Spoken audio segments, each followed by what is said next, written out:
Hi guys and girls on YouTube, and welcome to my channel. In this video we're going to be taking a look at this unusual little Pi radio. Now it's actually a model, Pi model 1113, and apparently there were one or two different brands of radio use the same chassis. So I can't find a diagram for it without paying. And of course I'm not going to pay somebody for a diagram on the internet, but I've had a search around and I found another diagram that's very similar, and we should be able to use it to find the fault on it. Now there's three little issues with this radio. One is when the pointer's moving across, it sticks somewhere in the middle around here. I think something's dropped down. I'm not really sure what till we get it to bits. That's the first one. The dial light's not lit, and the second but biggest problem is there's virtually no sound output. Now I've injected a 1 kHz signal sine wave into the audio coupling capacitor, and there's virtually nothing at all at the speaker output. So it is a fault in the amplifier. The speaker, the audio coupling capacitor is actually the end burst open, but I've tested it and it's still working, so we're going to change that anyway, but I don't think for 1 minute that's the problem.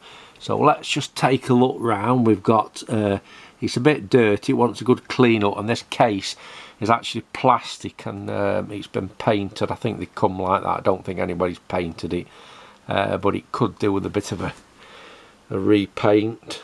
Or at least a good clean at the minimum. You can see the knob's dirty there, but if we have a look, we've got on and off, volume control, long medium wave bands, tuning, and the wave selection. Long and medium there is on the side. So let's just turn it round. That's the back of it. You've got aerial and earth connections there. That is a picture of the model number. Got a cardboard back, 4 screws take the back off, but if we turn it upside down there's another panel at the bottom, which when you take the back off, that gives you access to the electronics. Now this actually looks like a typical 1950s AC DC radio. Let's get the back off and have a look inside. Right, so that's the 4 screws undone. Now, at the beginning of the video, you remember I said this was a bit unusual. Well, what's unusual about it? It just looks like a 1950s, 1960s valve radio. Well, when you pull that off, where's the valves? There is none. And the simple answer is, it's actually a transistor radio, not a valve radio. It just looks like a valve radio.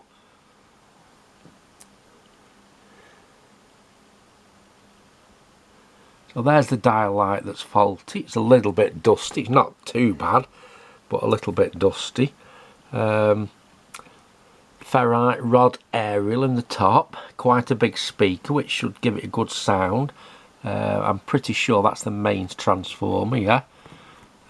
Let's just pull this cover out here, and then let's lie it flat and have a look underneath. Just down there, that's a little metal rectifier. Let's tip it forwards now the bottom's off, and if you look there, we've got a Mullard LP1156 IF module. That is the audio coupling capacitor there. As you can see, the end's burst off, but it's only a very low value. I can't remember now, it's probably about 2 or 3 microfarad, but that actually tests alright. I don't think that's the problem, but we will be changing that anyway. You've got a very nice little audio amplifier board there, and I believe the date on that capacitor there would be 1969, would it? There's a little board there with the wave change switch on and a few trimmer and padder capacitors, but other than that there's very little actually inside it. Now I'm 100% sure that the problem is on here, because I've injected a signal in there and it's virtually, after the first stage, the signal virtually disappears, and I'm wondering if it's one of the transistor emitter bypass capacitors. I've got a feeling it could be that one there that's open circuit, because with that open circuit your gain drops off dramatically on the transistor. But anyway, the problem almost certainly is on here. Now I couldn't find the exact diagram without pain, but I do have one that's very, very similar. Right, so that's it. That's the chassis out of the case. I've just had to desolder the speaker wires. Now the answer to the first problem, the pointer gets stuck. I can see that straight away. There's a bit of black tape dropped down there. So that was an easy fix. The dial light, we can just about... Where has it gone? Yeah, get that out there now. That's another easy fix.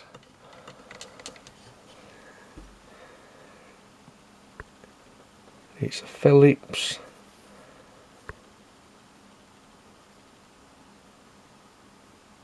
Philips 24 volt 2.8 watt. I don't know if I've got any 24 volt bulbs, so that must be fed straight from that mains transformer. That must have a 24 volt output. Right, so it's a little bit dirty at the front. What I've noticed is the tuning capacitor looks very odd. It looks like it's tilted to one side, but I mean, it's working. I don't know if it's supposed to be like that. If we look under there, yeah, it's leaning forwards.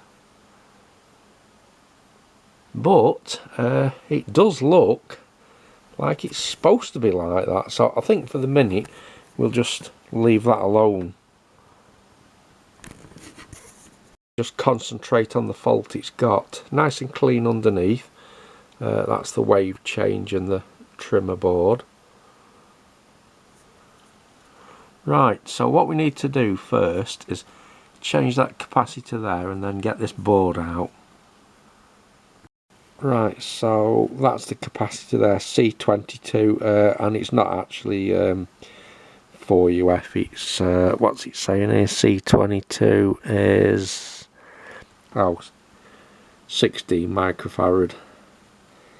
So that's the first one coming out there, and then we'll turn attention to that one and that one that bypasses the emitter.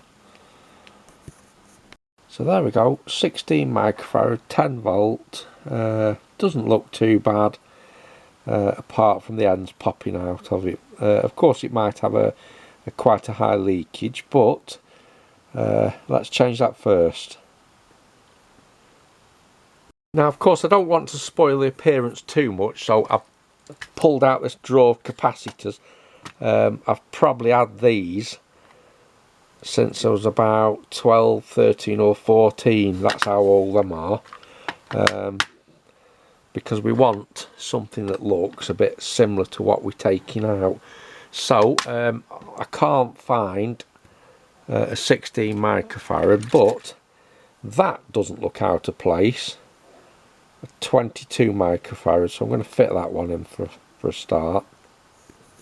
Right, so that's the new one in there. I've got the panel out.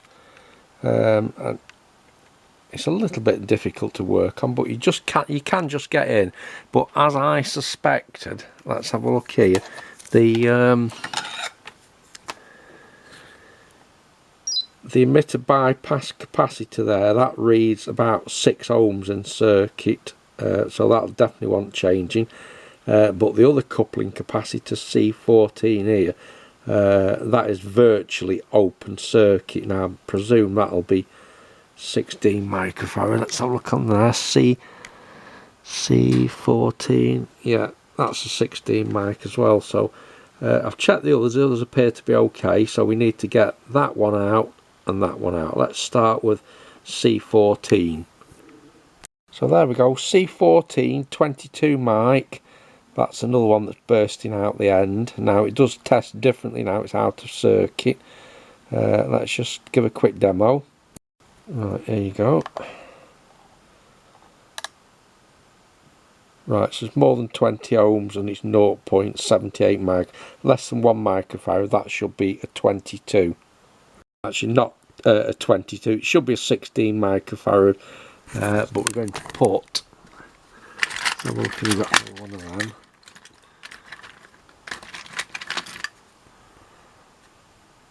Yeah, we're going to put another 22 vintage cap in. Right, so C16, that one there, is going to have to be one of these. I haven't got another blue one that's a 22, but I mean these are just so old that that won't look out of place in here. Right, well that's brought the sound back on, but another problem seems to materialise now. When it's been on for a short while, it starts to hum. Let me just see if I can demonstrate it. Turn it on.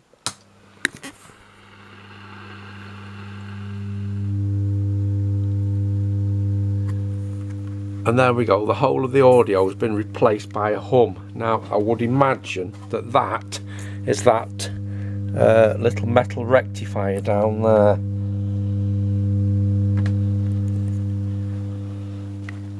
So what I'm going to do is put the amp back in, assemble it all, because the rectifier is on the top. Right, so I put it back in and now it doesn't work at all. It's behaving just like it did when I first got it, and also the hum's disappeared. So we're going to have to take it back out again.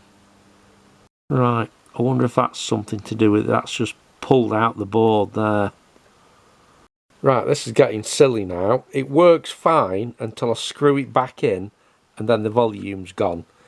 I've soldered that back in, so that, even though that popped out, that wasn't the problem. But I now know what the problem is and where the hum was coming from as well. So let me just show you. Right, what I'm going to do, I'm going to turn it on. So you can hear we've got very, very low volume and a very slight hum. Now, you see this transistor here fastened to that little heatsink. That heatsink is bolted to there. Look what happens when I pull this transistor off the chassis.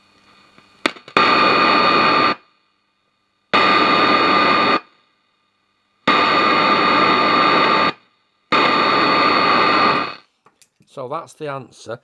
This transistor has got an internal short to its actual case. Now, what we could do, we could just change the transistor, but that means taking it all out again. I think what I might do is I might just see if it can fit a washer under there rather than changing the transistor. But I'm just going to stop the camera a minute while I just think about this, whether to change the transistor or to fit a washer. Right, well the answer to this is the growing tin whiskers. I've got a brand new one here, new old stock, and it actually tests out to be faulty.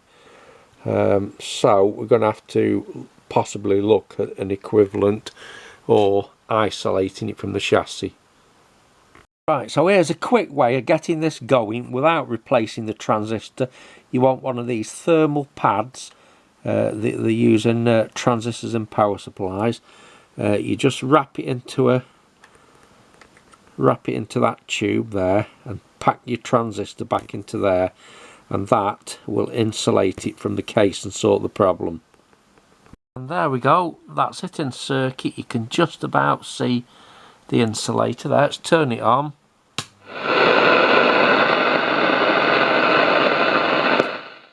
Absolutely loads of volume.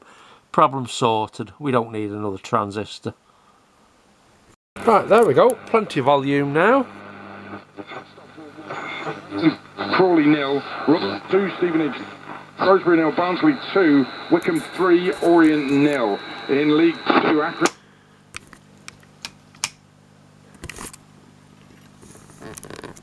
In fact, it's actually gone off again, but I found if I tap these transistors, they seem to be very microphonic, so I'm going to do the same treatment on both of them. I'm going to put a washer on. Let's just demonstrate.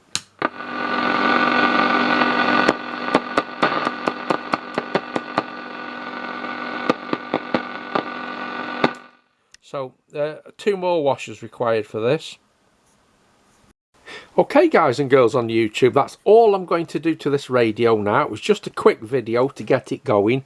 Obviously it needs a bit more work. It needs a really good clean. To make it absolutely mint, you'd have to strip all the bits out of it and repaint this cabinet in the same colour, because it's chipped in places, and you can see there the plastic underneath coming through.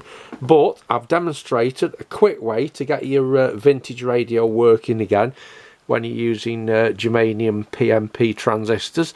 Let's just turn it on for the last time before I shut the video down. Joe Biden says he hopes Israel strikes against Iran.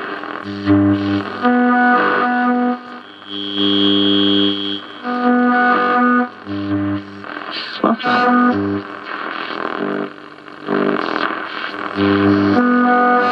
Tehran.